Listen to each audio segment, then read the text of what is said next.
Parole de la semaine. Comment prier? Deuxième partie. Zakpunen, 15-02-2026. Les trois premières demandes que Jésus nous a enseignées sont que ton nom soit sanctifié, que ton règne vienne et que ta volonté soit faite. Remarquez que tout concerne Dieu. L'homme est profondément égocentrique. Ce que nous avons hérité d'Adam est une vie égocentrique qui nous fait penser principalement à nous-mêmes et très souvent uniquement à nous-mêmes. C'est je, moi et ma famille. C'est tout ce qui préoccupe la plupart des gens. S'ils se convertissent, c'est encore moi et ma famille. Quand ils reçoivent Christ, ils ne pensent qu'à la manière dont Christ peut maintenant me bénir, moi et ma famille. Ce n'est pas le christianisme. Jésus est venu nous délivrer de cette vie égocentrique qui est la racine de toute notre misère et de notre malheur.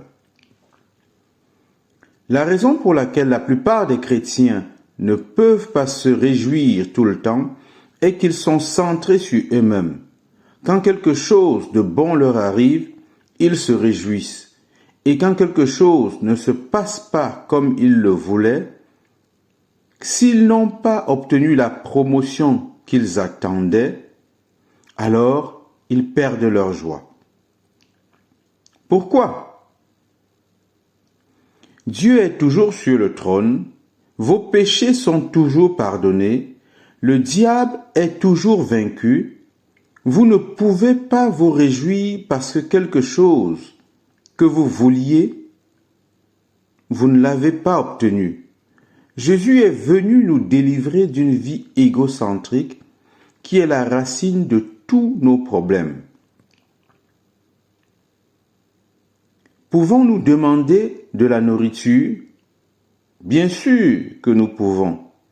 Jésus nous a enseigné à prier en Matthieu 6,11 « Donne-nous aujourd'hui notre pain de ce jour ». Le pain de ce jour inclut la nourriture, les vêtements, le logement et l'éducation des enfants parce qu'ils ont besoin de s'éduquer et d'avoir un emploi pour pouvoir gagner leur pain de ce jour. Il n'y a rien de mal à demander ces choses. Pardonne-nous nos offenses et délivre-nous du malin sont aussi de bonnes demandes. Mais ces trois demandes nous concernant viennent après avoir cherché le nom de Dieu, le royaume de Dieu et la gloire de Dieu. Jésus change nos priorités. La bonne manière de prier est de prier en ayant le royaume de Dieu, son nom et sa volonté en priorité dans nos pensées. En d'autres termes, je dois changer toute ma manière de vivre pour maintenant penser en termes du nom de Dieu, du royaume de Dieu et de la gloire de Dieu. C'est cela le véritable chrétien spirituel. N'importe qui peut répéter cette prière. Même un perroquet peut le faire. Mais seuls ceux qui sont spirituels peuvent faire cette prière avec vérité, car eux seuls peuvent honnêtement dire que leur préoccupation principale dans la vie est que le nom de Dieu soit sanctifié dans le pays, dans l'Église, dans leur propre vie et dans leur famille. Que le royaume de Dieu vienne bientôt, que le règne de Dieu soit établi dans l'Église et que la volonté de Dieu soit faite dans ma famille, dans ma vie, partout. C'est la marque d'un homme spirituel. Ne vous considérez pas spirituel tant que ces trois choses ne sont pas les désirs les plus élevés de votre cœur. tout le reste est insignifiant si le centre de votre vie est encore autour de vous-même. Beaucoup de gens, quand ils se convertissent, parce que leur vie a été égocentrique depuis toujours, ont simplement ajouté Jésus dans leur orbite pour qu'il les serve, pour pardonner leurs péchés, répondre à leurs prières, les bénir, les rendre prospères et guérir leurs maladies.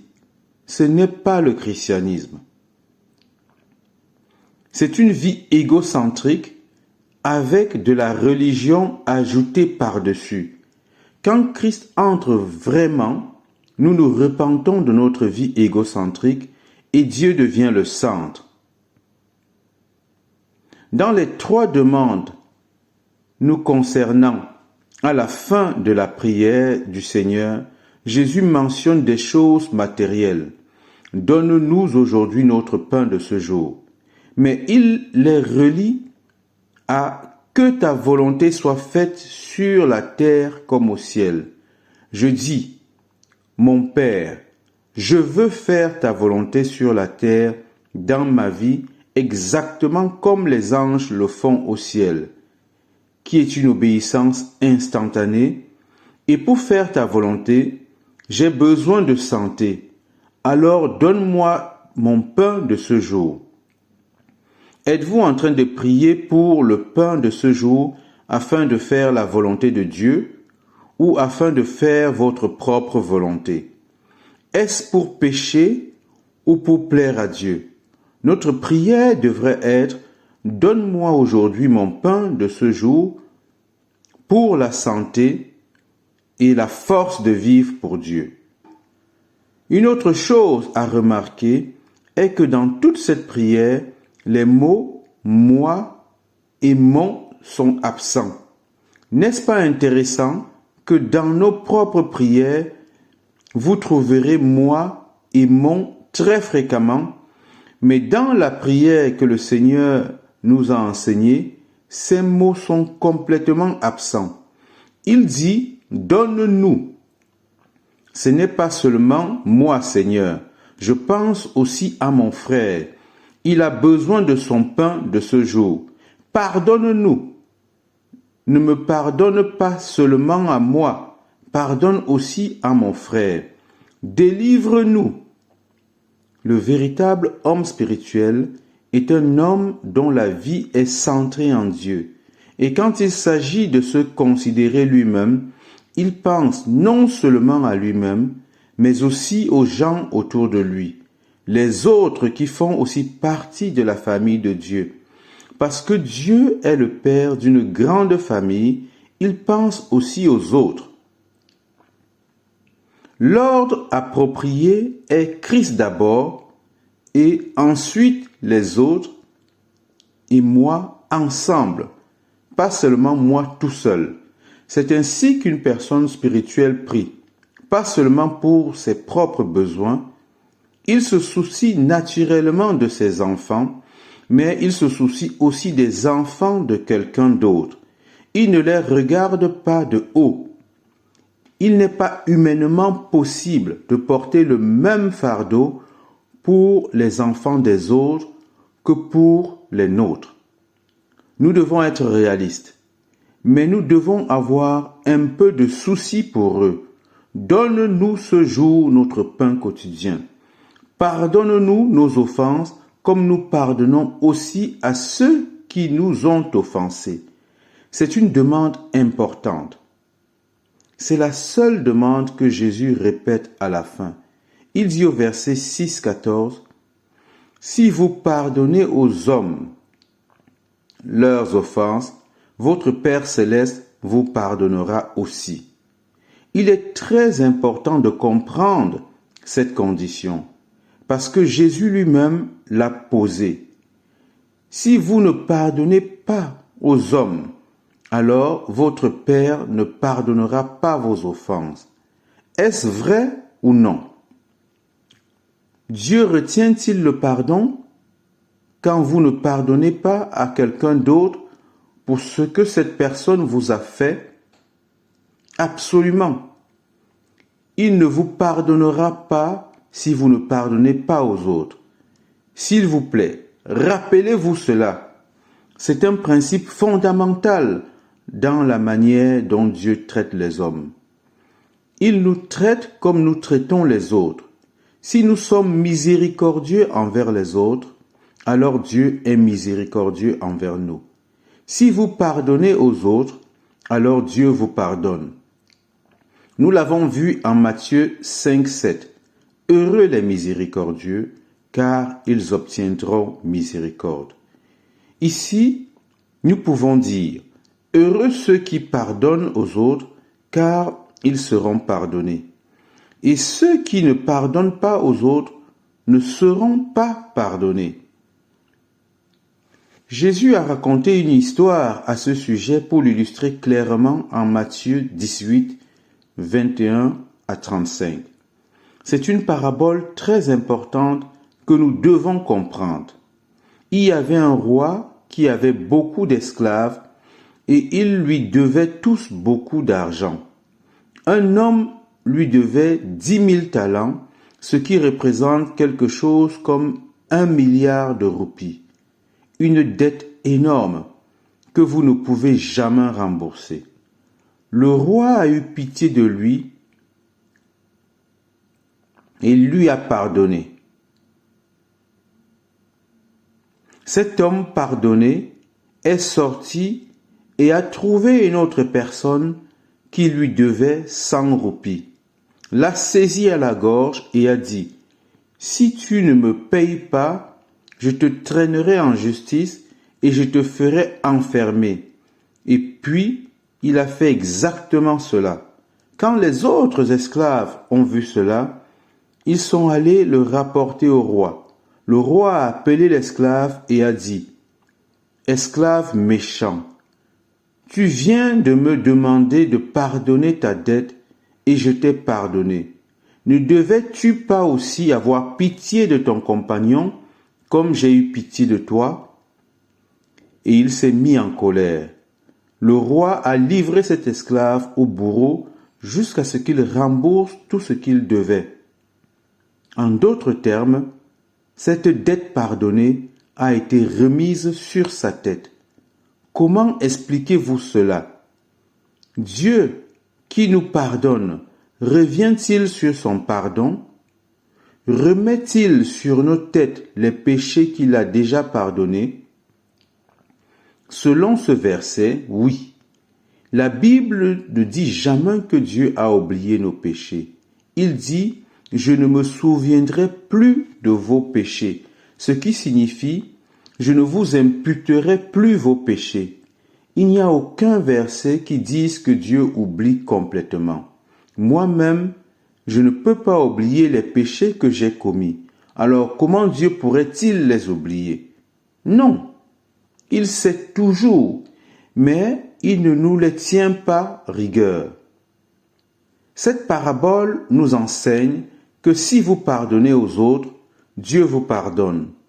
Et si vous ne pardonnez pas, Dieu ne vous pardonne pas. Et puis, la dernière demande est, ne nous induis pas en tentation. Que signifie cela? Dieu ne permettra pas que nous soyons tentés au-delà de nos forces. 1 Corinthiens 10, 13. Mais il est bon pour nous de prier cela parce qu'il est bon pour nous de reconnaître que certaines tentations sont bien au-delà de notre capacité à y faire face. Nous savons que Dieu ne permettra pas que nous soyons éprouvés au-delà de nos forces. Mais nous devons prier pour ne pas entrer dans une tentation qui nous dépasse. Mais délivre-nous du malin. J'exprime une position humble en disant, je ne sais pas comment surmonter cette tentation. Je n'ai pas la capacité de surmonter cette tentation. Alors, Seigneur, mon Père, s'il te plaît, ne me conduis pas dans quelque chose de trop fort pour moi. Quand je prie comme cela, j'exprime mon incapacité et mon impuissance. C'est une bonne attitude à avoir envers la tentation. Nous ne devons pas penser que nous sommes trop forts pour être vaincus par la tentation. C'est la raison pour laquelle beaucoup de gens n'ont pas la victoire sur le péché. La raison pour laquelle la plupart des chrétiens sont vaincus par le péché est qu'ils ont trop confiance en eux-mêmes. Ils pensent qu'ils en ont la capacité. Ils pensent qu'en prenant quelques bonnes résolutions de plus et en serrant les dents, cela les aidera à surmonter. Non, cela ne servira à rien. Nous devons reconnaître, Seigneur, ne me conduis pas en tentation trop forte pour moi. Et quand je fais face à une tentation, délivre-moi du malin, parce que je ne peux pas surmonter le mal par moi-même. Si seulement nous reconnaissons que le mal est bien trop fort pour nous, même en ce qui concerne le pardon des autres, alors nous prierons comme Jésus l'enseigne ici. Si vous trouvez difficile de pardonner à quelqu'un, si quelqu'un vous a fait un mal terrible à vous ou à votre famille, et que vous trouvez très difficile de pardonner à cette personne pour le mal qu'elle a fait, alors vous pouvez demander à Dieu sa grâce.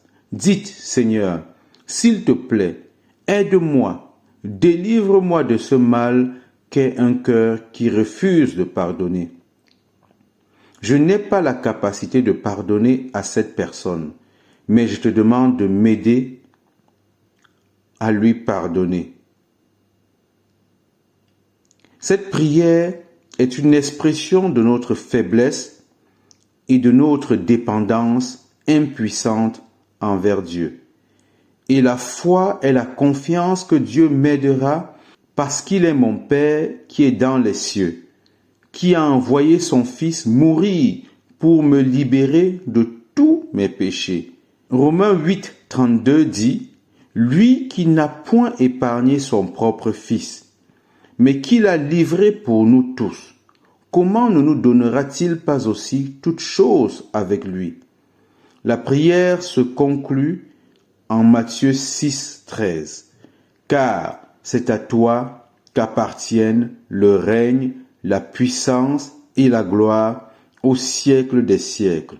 Amen. » Il est très important que nous concluions notre prière comme cela et que nous disions « Seigneur, à la fin de tout, quand tu auras répondu à ma prière et fait tout ce que je t'ai demandé, je veux reconnaître que le règne est à toi et la puissance est à toi.